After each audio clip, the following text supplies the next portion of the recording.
The dismantling and rebuild of the St. Louis Cardinals took another huge step forward after trading away future Hall of Famer Nolan Arenado. What they got in return, and was Arenado's time in St. Louis a failure? On today's episode of Locked On Cardinals.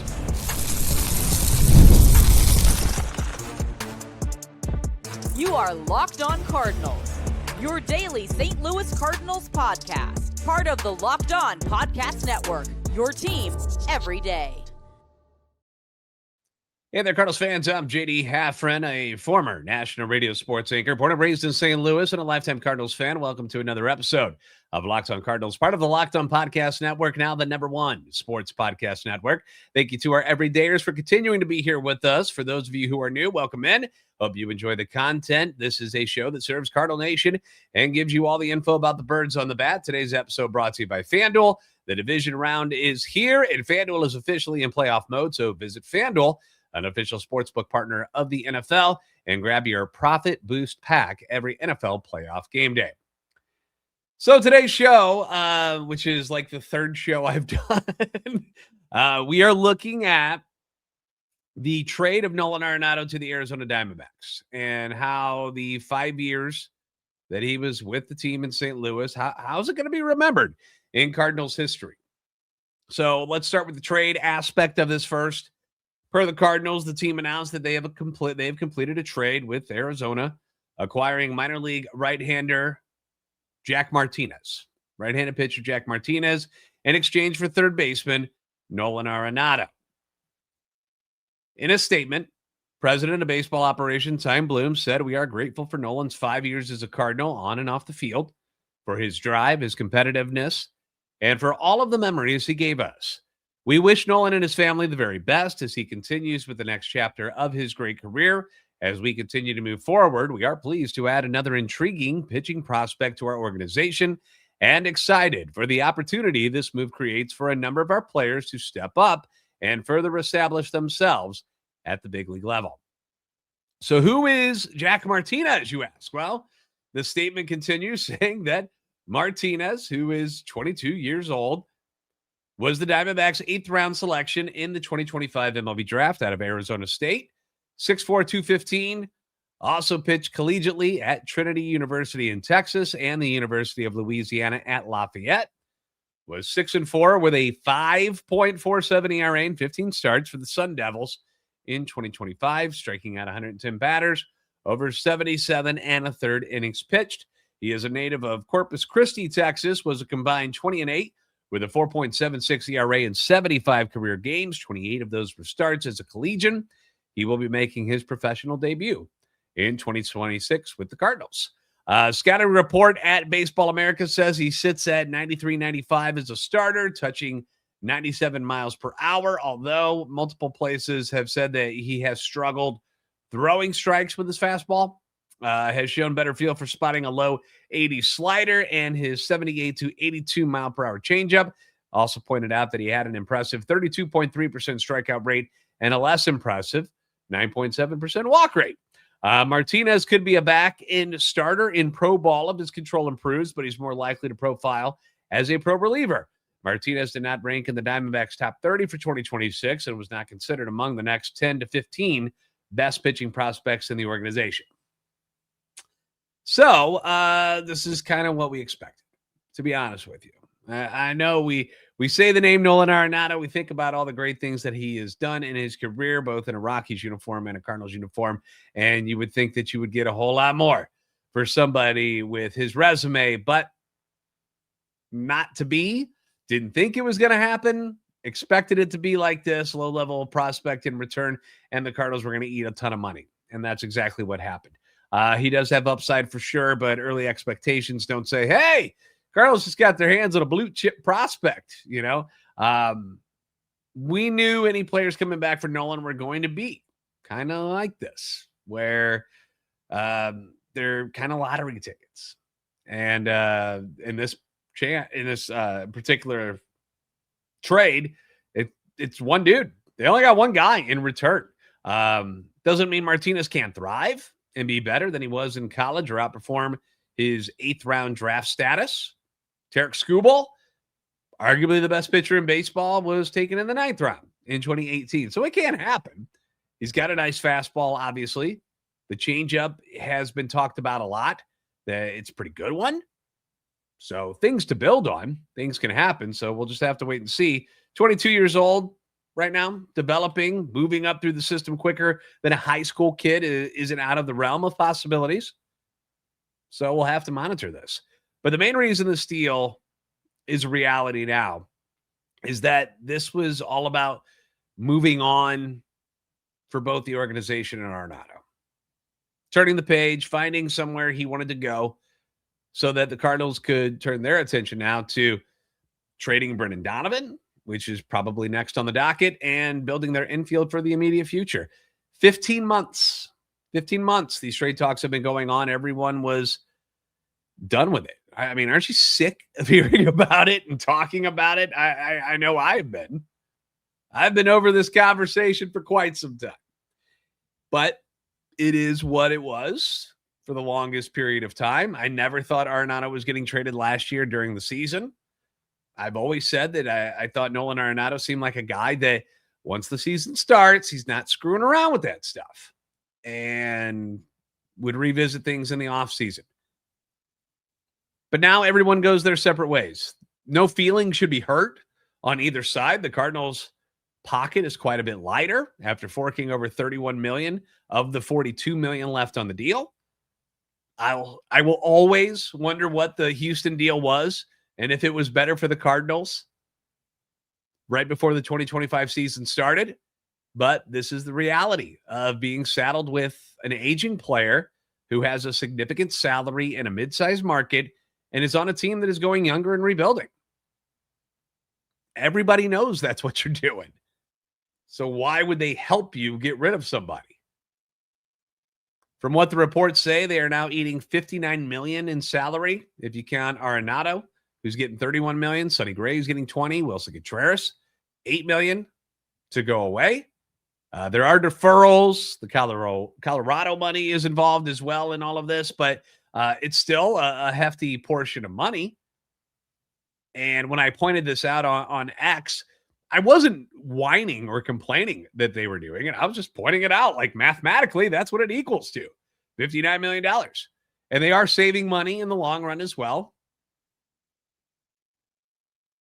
And it's not like the DeWitts can't afford this, but it just sucks to hear because you think about what all that money could have done for this team. Imagine if you had $59 million in funds to use on some people right now. What could you do? What would it be like if you had spent it differently before Heim got here? But this had to be done. It had to be done. I don't feel bad. Like, I'm sad in a way where I like Nolan Arenado. I like him as a person. I like who he was on the field. But I understood it. I get it. It's weird to pay guys like Sonny Gray, Arenado, and Wilson Contreras money to go away.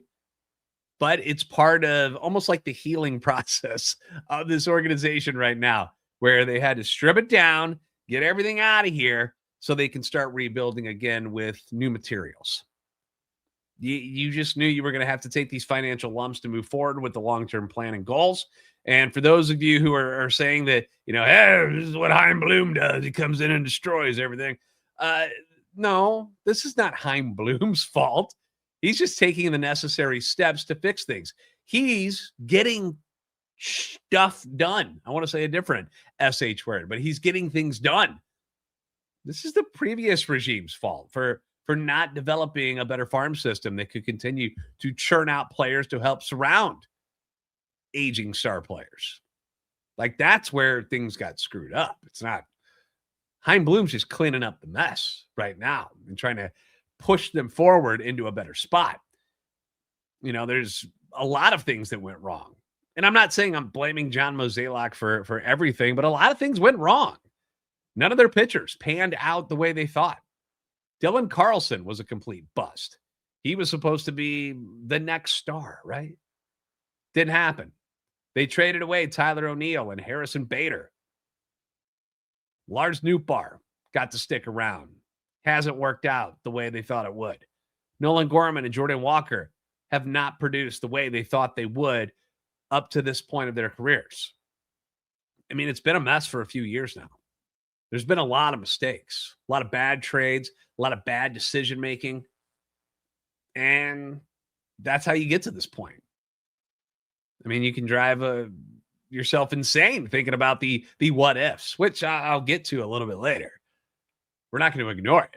And they will always follow decision-making that didn't pan out the way people thought it would. That's the simple fact. None of this is to put blame on Nolan Arenado. Like he was a really good player for the first couple of years. It just didn't work out. But that's what we do, right? That's what we do. So was the Arenado era of Cardinal baseball, was it the F word? Was it a failure? Was his time here a failure? We'll tackle that question coming up next on Locked On Cardinals. The division round is here, and FanDuel is officially in playoff mode. I hope you are too.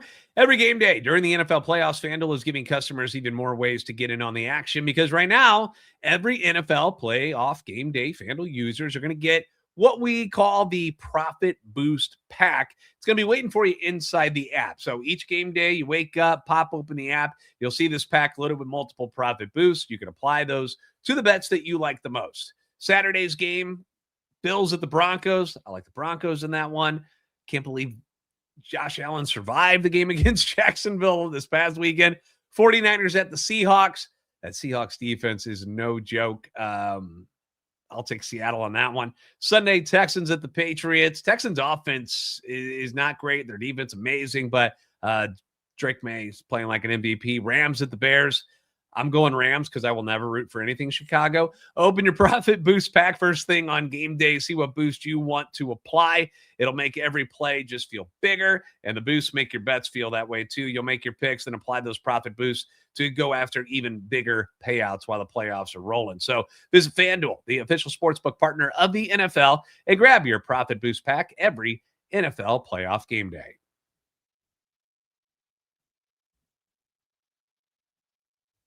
Thanks for making Locked On Cardinals your first listen of the day. Thank you for making Locked On the #1 sports podcast network. You already live your team every day. Now take it up a level. Go ad-free. Join the Everydayer Club if you haven't already. Get Locked On Cardinals with no interruptions, members-only Discord access, and more. All for just $5 a month, or you can do the annual $50 a year. Go to LockedOnSTLCardinals.supercast.com or check the link in the show notes to learn more.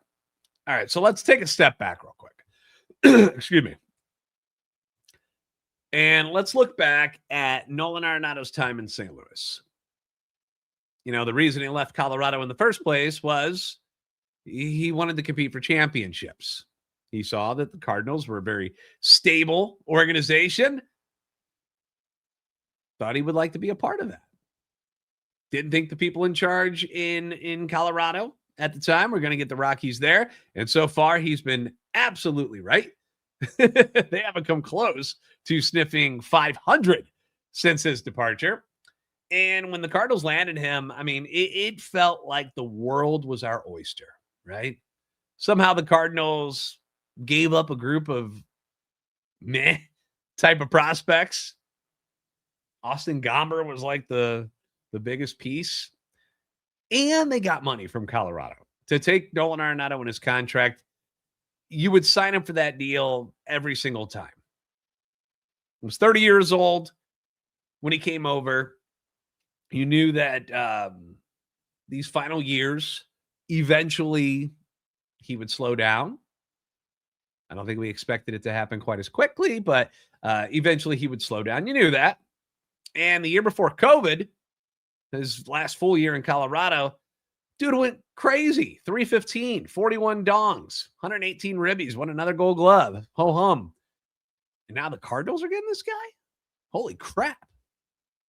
As a fan, I thought that they were just going to rip through the National League for like the next 5 years while he was here, like a knife through warm butter.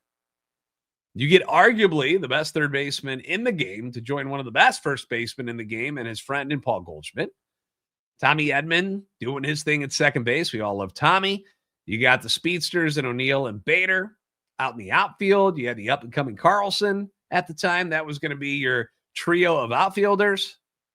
You know, that first year he was in St. Louis, you end up with 5 Gold Glovers in your starting lineup. And you still had Yachty behind the plate, who did not win a Gold Glove then. That's what the Cardinals were working with. Pitching-wise, Adam Wainwright coming to the end of his career, but still very good. Carlos Martinez, hadn't given up on him just yet. Jack Flaherty, he was like going to be the next ace of the staff. Those were your top 3 pitchers. Number 1 prospect, Alex Reyes, had dealt with the arm injuries, but became your new closer, became an all-star that season. You had that incredible 17-game winning streak in September to propel you to a 90-72 season, get you into the playoffs, but you lose in the wild card game.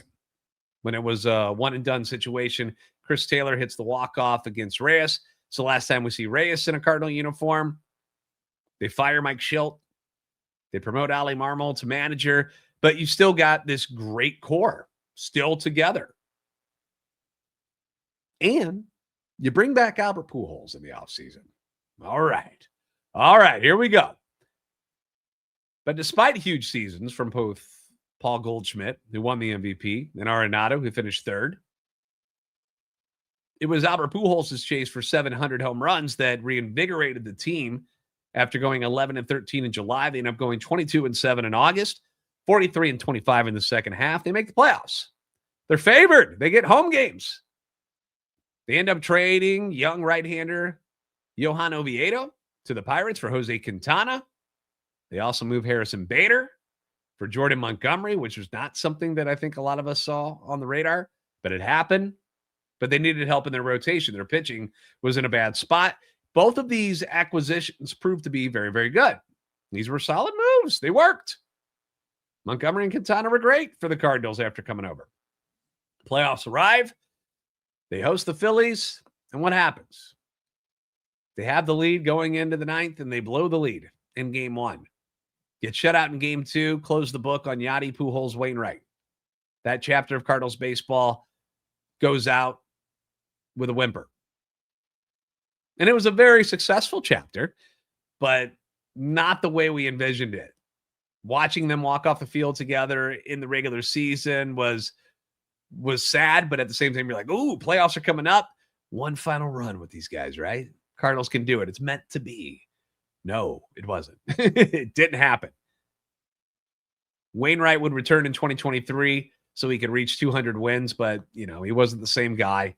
But the thought was you still have prime Nolan Arenado, MVP finalist, Paul Goldschmidt, who won the MVP, leading the way for this new chapter of Cardinal baseball. And offensively, they weren't that bad, but they certainly regressed from what they were in 2022. The team ends up signing Wilson Contreras to take Yachty's spot, but quickly they realize that he is not Yadier Molina behind the plate because nobody is. That causes all sorts of turmoil. Pitching-wise, Steven Matz is back, but he's hurt a bunch as usual. He makes just 17 starts. Dakota Hudson never progresses the way they wanted him to. Jack Flaherty is back, but he's just average and ends up getting traded later on. Monty is really good, which was nice, but Wainwright was awful because he was injured. We will not slander Adam Wainwright here. And then you get regression from Miles Michaelis after he signs the extension in spring training. They fall to 71-91, their first losing season under John Mozeliak. And the thought was after that, hey, maybe this is just a blip on the radar, right? A weird year. Things didn't work out. It was strange. Cardinals will be back in 2024. Well, they were better. They were a lot better. But it was still a mediocre team.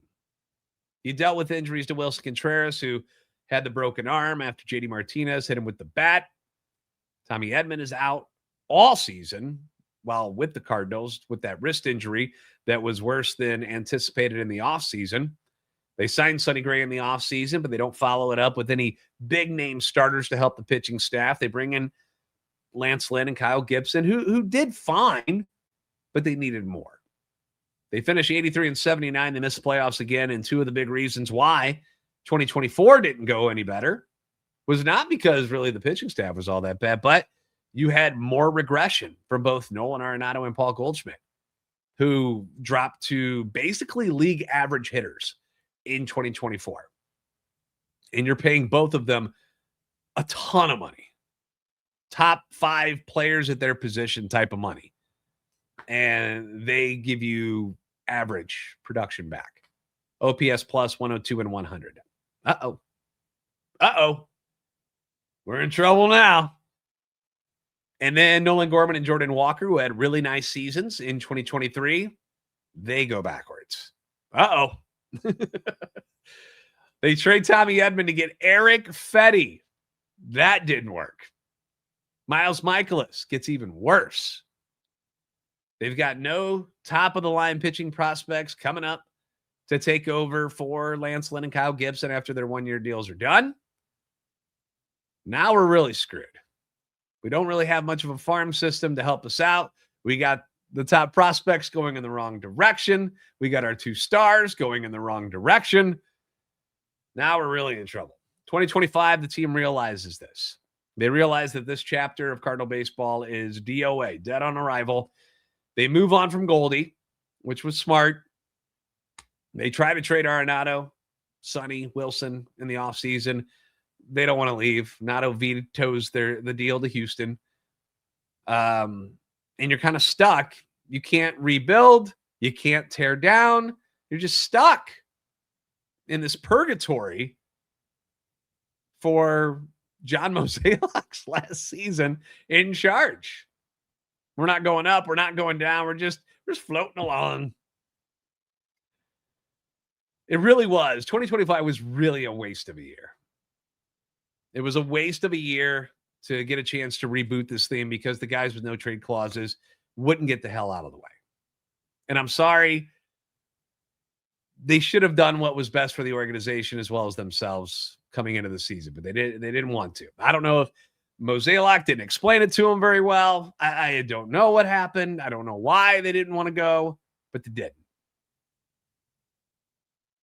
Nato has a nice first half, but is injured most of the second half. And the team, which actually, it surprised people early on, if you remember, thanks to that 19-8 May. They end up limping to a 27-38 record in the second half and is once again forced to be sellers at the trade deadline. They move a lot of bullpen pieces. No playoffs again. So that wraps up the Nolan Arenado era of Cardinal baseball. So after hearing all of that, was this era a failure? The verdict is coming in next on Locked On Cardinals.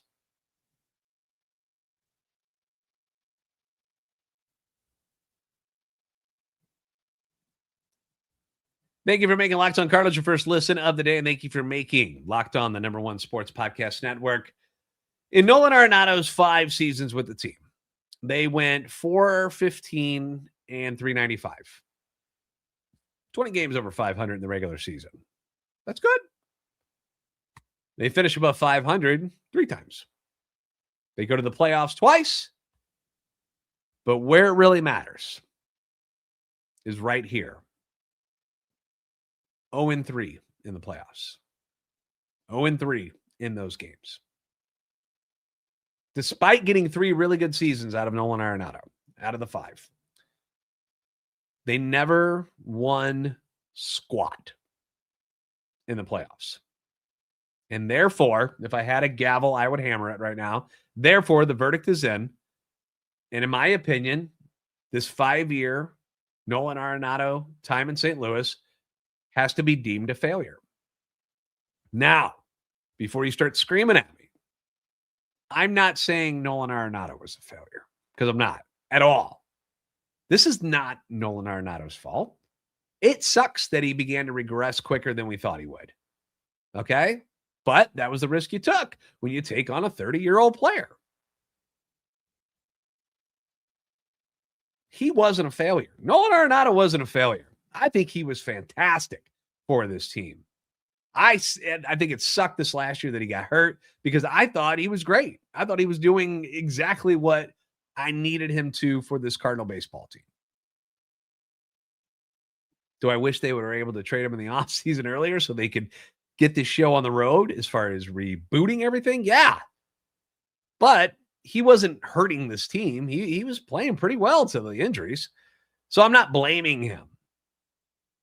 But this chapter of St. Louis Cardinal baseball, along with Paul Goldschmidt, will ultimately go down as a failure because they didn't win anything. Nothing. And I'm not counting division titles. I'm talking about real things, stuff that winning playoff games, moving up, getting to the NLCS, perhaps a World Series. They didn't get anywhere close to that stuff.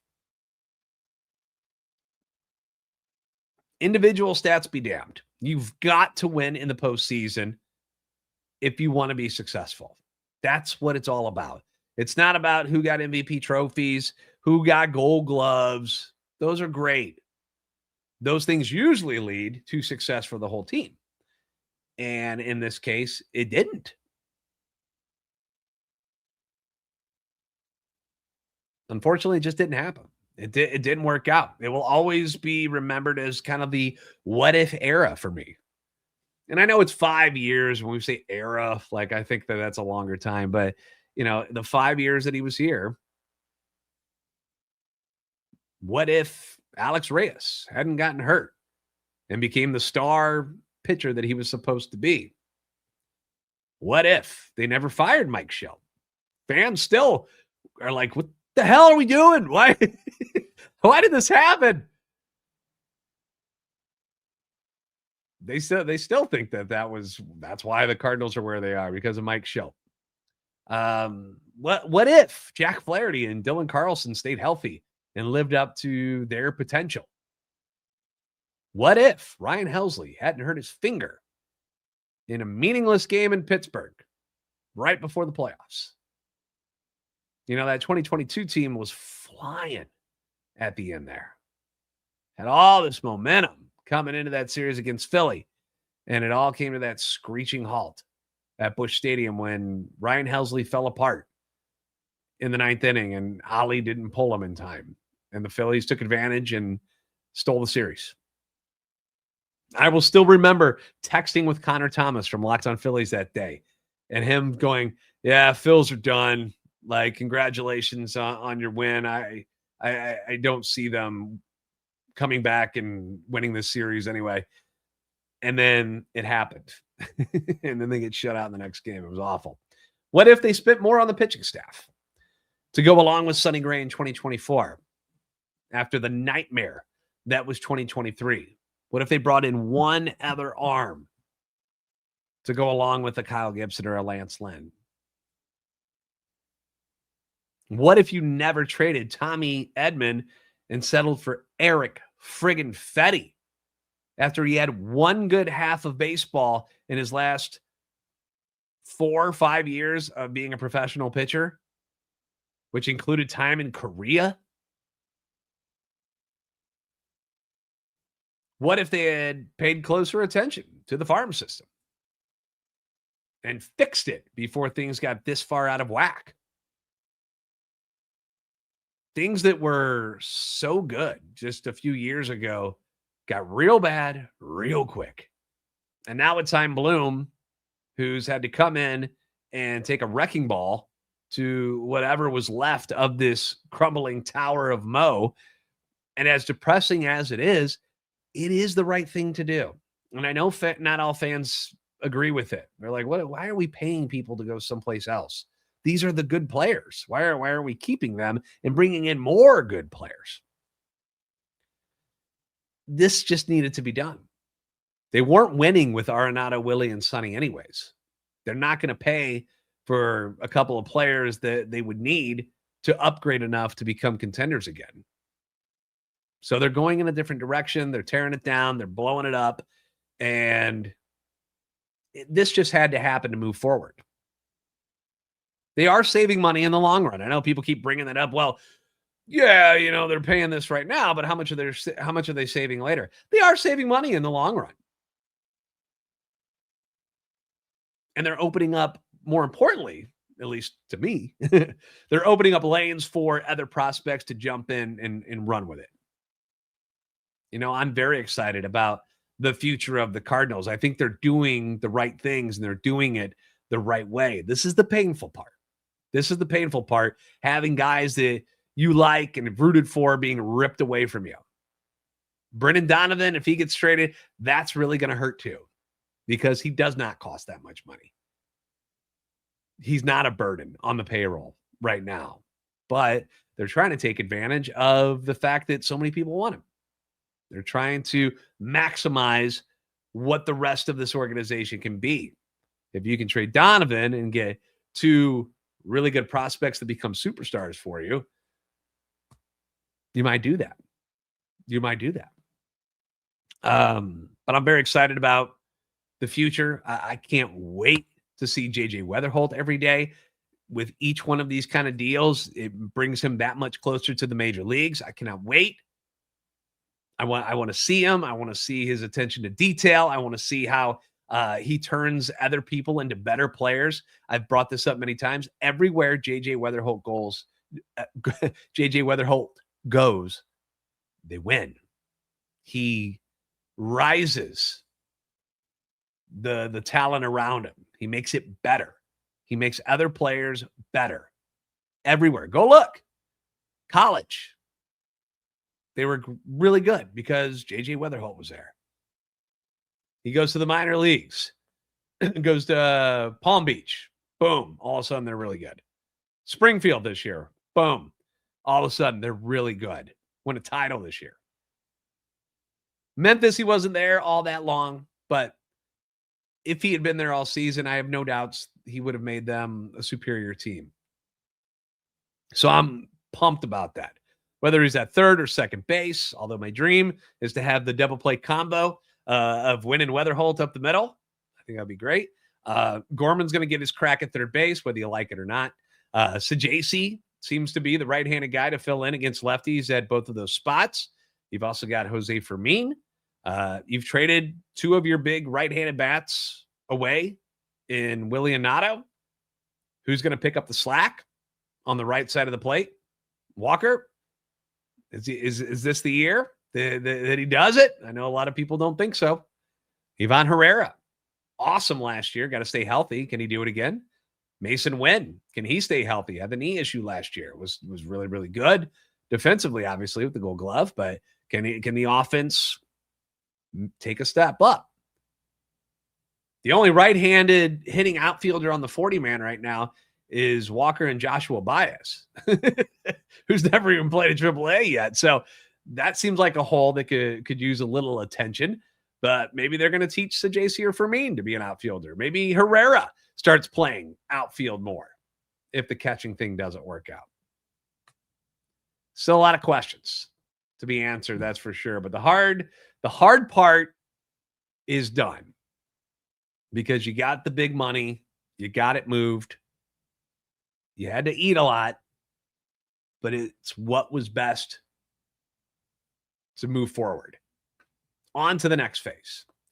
Thanks for making Locked On Cardinals your first listen every day. If you haven't already, give us a follow on X at LO_Cardinals and at JD Sports Radio. We're on TikTok. We're on Instagram at Locked On Cardinals. Like, subscribe on YouTube to help our channel and love for the Cardinals grow. If you never miss an episode, the Everydayer Club, that's where you need to be, guys. It is built just for you. Would love to have you be a part of that.